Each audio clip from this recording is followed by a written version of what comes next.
This channel does not promote any violent, harmful, or illegal activities. All content provided by this channel is meant for an educational purpose only. সবার প্রথমে গুরুত্বপূর্ণ 25টি খবরের দিকে নজর রাখা যাক।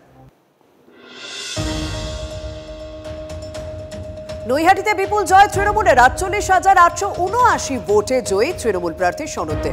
আরজিকর কাণ্ডে প্রভাবী পূর্ণনা পার্থ ভৌমিকের ছেড়ে যাওয়া আসনে শুরু থেকেই গণনার দৌড়ে এগিয়ে থাকে তৃণমূল। বিজেপি প্রার্থী রূপক মিত্রকে ব্যাকফুটে ফেলে জয়ী শাসক দল।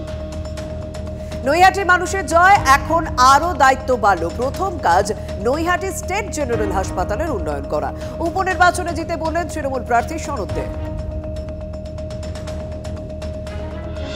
তিলোত্তমার মৃত্যু নিয়ে রাজনীতি, ভোটে জবাব দিয়েছে জনগণ। নৈহাটির ভোটে তৃণমূলের ব্যাপক সাফল্যে মন্তব্য সাংসদ পার্থ ভৌমিকের।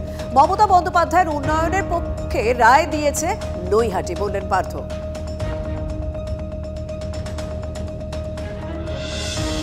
মাদারিহাট ও বিজেপির হাতছাড়া, প্রথমবার মাদারিহাটে ফুটল ঘাসফুল।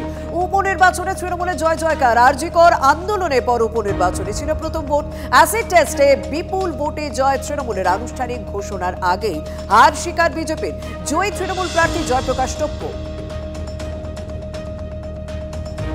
হার থেকে শিক্ষা নেব বললেন মনোজ টিগ্গা। ভোটারদের পুলিশের চাপ, ব্ল্যাকমেল করার অভিযোগ বিজেপির। ২০১৬ সালের বিধানসভা নির্বাচনে ৩টি আসনে পদ্ম ফুটিয়েছিল বিজেপি। সেই আসনগুলির মধ্যে একটি মাদারিহাট। ২১শে বিধানসভা নির্বাচনেও এই মাদারিহাট থেকে বিজেপির জয় হয়েছিল। ২৪শের উপনির্বাচনে ধরাশায়ী বিজেপি, ফুটল ঘাসফুল। আমাকে নিষ্ক্রিয় করে রাখার ফল ভুগল বিজেপি। মাদারিহাটের ফলে কটাক্ষ বিজেপির জন বার্লার।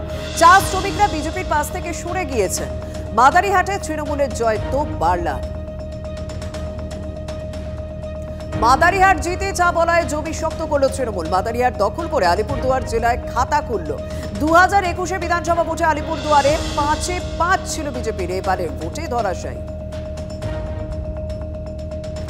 উপনির্বাচনে মমতা বন্দ্যোপাধ্যায় ভরসা, সীতাইয়েও তৃণমূলের জয় জয়কার। বিজেপি প্রার্থীকে পিছনে ফেলে লাখ পেরিয়ে ভোটে জয়ী তৃণমূল প্রার্থী সঙ্গীতা রায়। ২০১৬ সালে বিধানসভা নির্বাচনে এই আসনে প্রথম ঘাসফুল ফোটান জগদীশ বর্মা বসুনিয়া।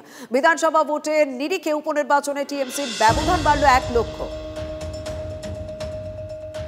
সীতাইয়ের রেকর্ড ভোটে জয়ী তৃণমূল। লক্ষ্মীর ভান্ডারী জয়ের নেপথ্যে মানছেন সীতাইয়ের তৃণমূল প্রার্থী সঙ্গীতা রায়। এই জনপ্রিয় প্রকল্প ভোটে তাদের পক্ষে সুবিধা করে দিয়েছে। মুক্ত কণ্ঠে স্বীকার সীতাইয়ের জয়ী তৃণমূল প্রার্থী।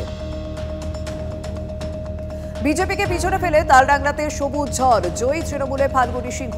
বিজেপি প্রার্থী অনন্যা রায় চক্রবর্তীকে পিছনে ফেলে তালডাংরায় শাসক দলের জয় জয়কার। তালডাংরায় বিজেপি নেতা সুভাষ সরকারকে ঘিরে বিক্ষোভ। গণনা কেন্দ্রের সামনে সুভাষ সরকারের গাড়ি ঘিরে স্লোগান। তৃণমূলের বিরুদ্ধে বিক্ষোভ দেখানো ও স্লোগান দেওয়ার অভিযোগ। লক্ষাধিক ভোটে হারোয়ায় জয়ী তৃণমূল কংগ্রেস। বিজেপি প্রার্থীকে ধরাশায়ী করলেন তৃণমূলের শেখ রবিউল ইসলাম। হারোয়ায় দ্বিতীয় স্থানে আইএসএফ প্রার্থী পিয়ারুল ইসলাম। হারোয়া কেন্দ্রে উপনির্বাচনে প্রয়াত হাজী নুরুলের ছেলে রবিউল ইসলাম তৃণমূলের প্রার্থী হয়েছিলেন তিনি। আইএসএফ ও বিজেপি প্রার্থীর সঙ্গে লড়াইয়ে জয়ী রবিউল। মেদিনীপুরে জয়ের উল্লাস তৃণমূলে। বিজেপি প্রার্থী শুভজিৎ রায়কে পিছনে ফেলে জয়ী তৃণমূল প্রার্থী। মেদিনীপুরের উপনির্বাচনে তৃণমূলের সুজয় হাজরার বিরুদ্ধে ছিলেন বিজেপির শুভজিৎ রায়। সিপিআই এর মণিকুন্তল খামরুই এবং কংগ্রেসের শ্যামল কুমার ঘোষ জয় ছিনিয়ে মেদিনীপুরেও ঘাসফুল। উপনির্বাচনে খারাপ ফল করতেই দলকে খোঁচা অনুপমের। নৈহাটিতে জয় তৃণমূলের। সবকটি জায়গাতে বিজেপি হারতে চলেছে এবং তাদের ধারাবাহিকতাকে বজায় রাখবে। সোশ্যাল মিডিয়ায় পোস্ট বিজেপি নেতা অনুপম হাজরা। বাংলা সংস্কৃতির প্রশংসা করলেও বঙ্গ রাজনীতি নিয়ে তার হতাশা লুকোলেন না রাজ্যপাল সিবি আনন্দ বোস। বাংলায় তার ২ বছর পূরণের দিনে রাজভবনে বিশেষ অনুষ্ঠানের আয়োজনে এমনই মন্তব্য রাজ্যপালের। রাজ্য সরকার দায়িত্ব পালনে ব্যর্থ, নিশানা বসে। উদ্ধবের গড়ে একক বৃহত্তম দল হিসেবে উত্থান বিজেপির। ২০০ পেরিয়ে গেল বিজেপি জোট এবং ৬০-এর নিচে মহাবিকাশ আঘাড়ি। মহারাষ্ট্রের ৬টি অঞ্চলে বিজেপি জোটের দাপট। আরএসএস এর ঘাঁটি নাগপুরের আসনগুলিতেও গেরুয়া দাপট। মহারাষ্ট্রেও লড়কি বেহেনা প্রকল্পেই বাজিমাত। মহাজ্যোতি সব দলকে ধন্যবাদ জানিয়ে একনাথ শিন্ডে জানিয়েছেন পরবর্তী মুখ্যমন্ত্রী কে হবেন ৩ দল মিলে সিদ্ধান্ত নেবেন। ঝাড়খণ্ডে ম্যাজিক ফিগার পেরিয়ে গেল ইন্ডিয়া জোট। ঝাড়খণ্ডের গড় রক্ষার পথে হেমন্ত সোরেন। ইন্ডি জোট 50 আসনে এগিয়ে।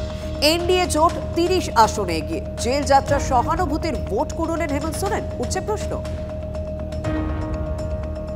লোকসভা উপনির্বাচনে বড় ব্যবধানে এগিয়ে প্রিয়াঙ্কা, প্রায় 3.5 লক্ষ ভোটের ব্যবধানে এগিয়ে।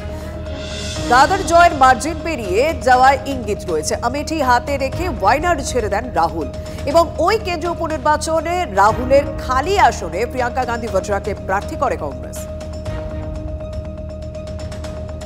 রাহুল গান্ধী সহ 3 কংগ্রেস নেতার বিরুদ্ধে 100 কোটি টাকার মানহানি নোটিশ বিজেপি নেতা বিনোদ তাওরের বিরুদ্ধে সরব রাহুল।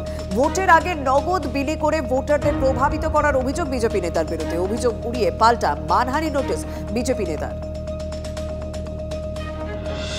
এবার দিল্লিতেও লক্ষ্মীর ভান্ডার, রাজধানীতেও লক্ষ্মীর ভান্ডারের আদরে মাসে 1000 টাকা সহায়তার ঘোষণা কেজরিওয়ালের। বিনামূল্যে বিদ্যুৎ, জল, শিক্ষা, স্বাস্থ্য সহ একাধিক প্রতিশ্রুতি আপের। এখানেই থামেননি কেজরি। গত 10 বছরে বিজেপি দিল্লিবাসীর জন্য কি করেছে প্রশ্ন আপ সুপ্রিমোর। অশান্ত মণিপুর, কড়া হাতে পরিস্থিতি নিয়ন্ত্রণে অল আউট অ্যাকশন মোডে কেন্দ্র। পরিস্থিতি সামলে মণিপুরে আরো 10,000 সেনা পাঠানোর সিদ্ধান্ত। মণিপুরের সব জেলায় আলাদা কন্ট্রোল রুম, কোঅর্ডিনেশন সেল খোলার ভাবনা। জায়গায় জায়গায় তল্লাশি চালাবে আধা সেনা। 26শে জানুয়ারি দিল্লির সঙ্গে রেলপথে জুড়বে কাশ্মীর। রেলপথের উদ্বোধন করবেন প্রধানমন্ত্রী নরেন্দ্র মোদী। আগামী বছরে রেল মানচিত্রে জুড়বে নয়াদিল্লি বারামুলা। ইতিমধ্যে রেল লাইন পাতার কাজ প্রায় সম্পূর্ণ। প্রকল্পে যেটুকু কাজ বাকি রয়েছে তা চলতি বছরের ডিসেম্বরে শেষ হবে।